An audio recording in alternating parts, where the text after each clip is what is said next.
Realdasınız. Biz sizə Azərbaycanın futbol məbədi Tofiq Bəhramov adına Respublika stadionundan xəbər veririk. Azərbaycan kubokunda yarımfinal görüşləri davam edir.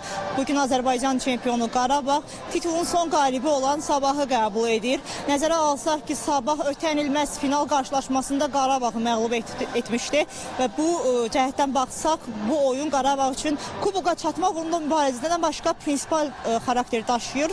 Çünki Sabah 3-2 hesabı ilə məğlub etmişdi Qarabağı final mərhələsində. Bu məsələyə gəlincə, burada çox qəşəng ab-hava var, bunu da qeyd eləmək istəyirəm. Azarkeşlərin marağı kifayət qədərdir bu oyuna.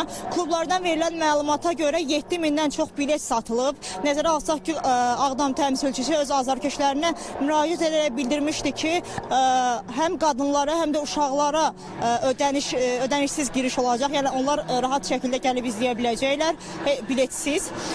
Bunu nəzərə alsaq, bu mərkəzi arenada böyük bir izdihamın olacağını təxmin etmək heç də çətin deyil.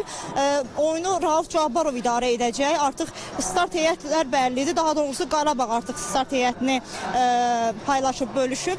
Qapıda Koxayski olacaq. Bolt, Matius Silva, Medina, Elvin Cəfərquliyev, Bikalyo, Monteil, Kadi, Leandro Andrade, Zubir kapitan olacaq və bir də Camilo Duran. Onu da qeyd edeyim ki, yarımfinal görüşlərinin İlk görüş saat 17:30-da başlamışdı. Turan Tovuz Zirə görüşüydü. Artıq başa çatmaq üzrədir oyun və Zirə 2-0 hesabı ilə öndədir.